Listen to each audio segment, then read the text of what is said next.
स्वागत है आप सभी का स्कोप 360 चैनल पर। मैं हूं शिव कुमार यादव। इस वीडियो में मैं आपको बीएससी इंट्रेंस एग्ज़ाम में जो फिजिक्स में न्यूमेरिकल पूछा जाता है, तो मैं ये 10 इम्पॉर्टेंट न्यूमेरिकल का पार्ट 1 ले आया हूं। पार्ट 1 आपका 2 घंटे बाद अपलोड होगा। ये तभी अपलोड होगा जब आप इसको 100 लाइक्स और कम से कम ज़्यादा से ज़्यादा शेयर करने की कोशिश करेंगे, ठीक है। तो चलिए जल्दी से न्यूमेरिकल्स को स्टार्ट करते हैं। आपको न्यूमेरिकल हमारे चैनल पर ही मिलेगा। पहला क्वेश्चन है 0.01 मिलीमीटर कितने माइक्रोन के बराबर होता है। 4 ऑप्शन हमारे पास हैं और साल भी मैंने यहाँ पर किया है। तो आइए मैं इसको पूरा समझा देता हूँ आपको। तो देखिए 0.01 मिलीमीटर जो है वो आपका, देखिए 0.101 की जगह मैंने लिख दिया, और मिलीमीटर की जगह जो वैल्यू होती है मिलीमीटर की कितनी होती है 10⁻³ मीटर, तो मैंने उसको यहाँ पर क्या कर दिया, लिख दिया, ठीक है।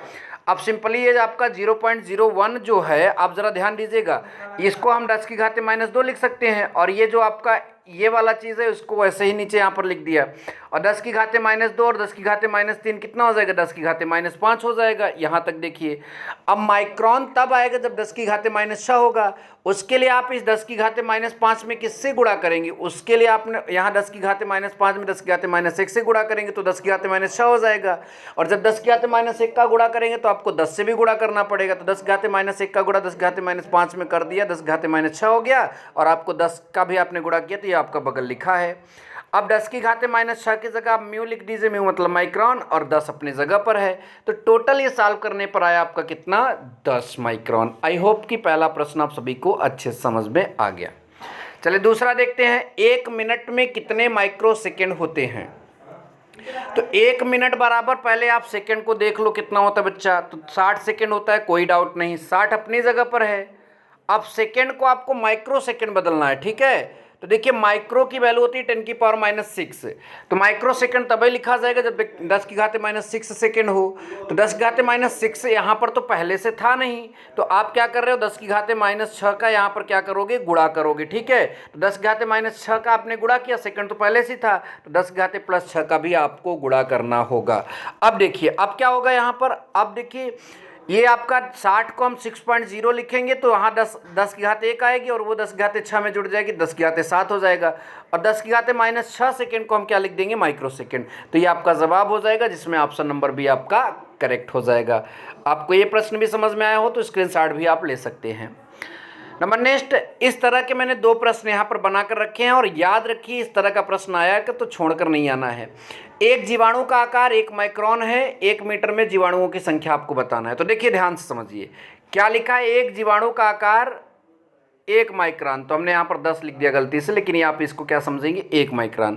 तो एक जीवाणु का आकार 1 माइक्रोन, और 1 माइक्रोन का मतलब कितना होता है, 10⁻6 मीटर। अब ये बताइए 10⁻6 मीटर कितने जीवाणु का है, एक जीवाणु का, तो 10⁻6 मीटर में जीवाणुओं की संख्या कितनी होगी, 1। तो इसी को हमने यहाँ लिखा 10⁻6 मीटर में जीवाणुओं की संख्या बराबर 1। और आपको 1 मीटर लाना है यहाँ पर, तो 1 मीटर तभी आएगा जब आप यहाँ पर 10⁻6 से भाग दे देंगे, तो यहाँ पर भाग दे देंगे तो 1 हो जाएगा, और यहाँ भाग देंगे 10⁻6 से, तो 10⁻6 ऊपर आ जाएगा, 10⁻6 हो जाएगा। तो इस तरह से 1 मीटर में जीवाणुओं की जो संख्या आएगी 10⁻6 आएगी, राइट। समझ में आ रहा है। नंबर नेक्स्ट इसी तरह का है, एक इलेक्ट्रॉन का द्रव्यमान 9.11 × 10⁻26 ग्राम है, तो 1 ग्राम इलेक्ट्रॉनों की संख्या एकदम वैसे ही, एक इलेक्ट्रॉन का द्रव्यमान 9.11 × 10⁻26 ग्राम, ठीक, कोई बात नहीं। तो इतने द्रव्यमान में जो है आपका, इतने द्रव्यमान में कितने इलेक्ट्रॉन, एक इलेक्ट्रॉन, तो मैंने लिखा 9.11 × 10 यहाँ 10 नहीं लिखा गलती से, तो यहाँ पर रहेगा 10⁻26 में इलेक्ट्रॉनों की संख्या कितनी होगी, 1। तो अब आप ध्यान दीजिए, आपको यहाँ पर 1 ग्राम में पूछ रहा है, तो इसमें कि ये 1 ग्राम कब बनेगा, जब 9.11 × 10⁻26 से भाग देंगे, तो यहाँ भाग देंगे तो 1 बन जाएगा, और इधर जब दोनों पक्षों में भाग दिया जाता है, उधर जब भाग देंगे तो यहाँ पर नीचे आ जाएगा। और जब कैलकुलेट करेंगे तो टोटल आएगा 1.10 × 10⁻25, जो कि ऑप्शन नंबर फर्स्ट क्या हो जाएगा, सही हो जाएगा। ये बहुत इंपॉर्टेंट प्रश्न है। देखिए यदि किसी पिंड की गतिज ऊर्जा 4 गुनी कर दी जाए तो उसका संवेग क्या होगा। तो देखिए हमारे पास एक फार्मूला है k = p²/2m, और इसको बार बार पूछा भी गया है कि गतिज ऊर्जा और संवेग में संबंध बताइए, तो k = p² 2m होता है। तो ये कैसे आए इसको भी मैंने यहाँ पर दिखा दिया। देखिए के बराबर हाफ एम बी स्क्वायर होता है, सबको पता है।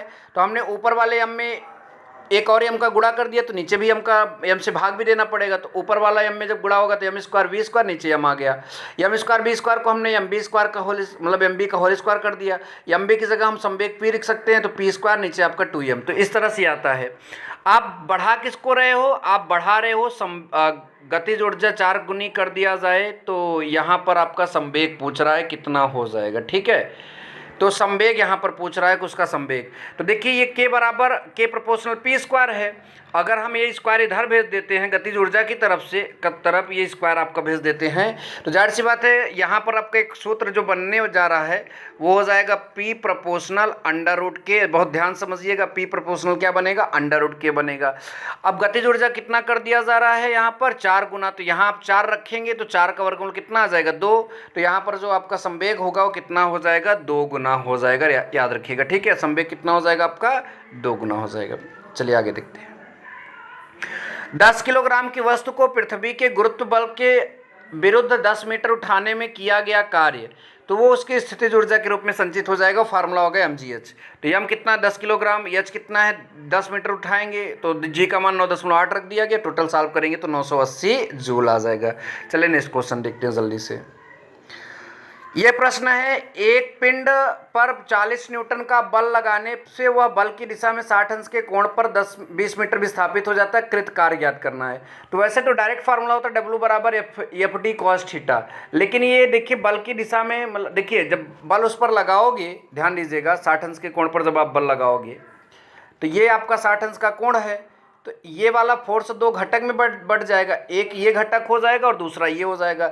ये अब कास थीटा होगा और ये आपका अब साइन थीटा हो जाएगा। ठीक है, अब चूंकि इस दिशा में जा रहा है तो हम बल का यही घटक लेंगे, ये अब कॉस थीटा और साथ ही साथ कितना विस्थापन हुआ है वो चीज़ यहाँ पर ले लेंगे। तो फार्मूला कुल मिलाकर बनेगा F D F cos theta into D. ठीक है, तो एफ का वैल्यू कितना था 40, तो हमने 40 लिख दिया। कास की जगह कास थीटा की वैल्यू 60 था, 60 रख दिया। डी की जगह आपका 20 था, रख दिया। तो आपका 40 और 20 का गुणा होगा 800 और काश 60 का मान कितना होता है 1/2, सबको पता होगा। ठीक है, तो 800 में 2 से भाग देंगे तो कितना आ जाएगा आपका 400 जूल। इसका सही जवाब बन जाएगा। ठीक है, चलिए नेक्स्ट प्रश्न देखते हैं आपका अगला वाला। 2 वस्तुओं के संवेग समान है यदि उनके द्रव्यमान m1 व m2 हो तथा गतिज ऊर्जा क्रमशः k1 व k2 हो, तो k2 व k1 का अनुपात ज्ञात करना है। तो देखिए संवेग समान है तो हमने लिख दिया P1 बराबर P2, फिर हमने दोनों का स्क्वायर कर दिया P1 स्क्वायर बराबर P2 स्क्वायर। ऐसा काहे किया, क्योंकि अभी आपने एक सूत्र पढ़ा था K बराबर P स्क्वायर बाई 2m, तो वहाँ से निकालेंगे तो P स्क्वायर बराबर क्या हो जाएगा हमारा 2m, सॉरी P स्क्वायर बराबर हमारा क्या हो जाएगा 2km। ठीक है, तो इसलिए जब संवेग आपस बराबर हैं और उसको गतिज ऊर्जा के पदों में ले जाना तो उसका स्क्वायर कर लो, तो हमने यहाँ पर कर लिया।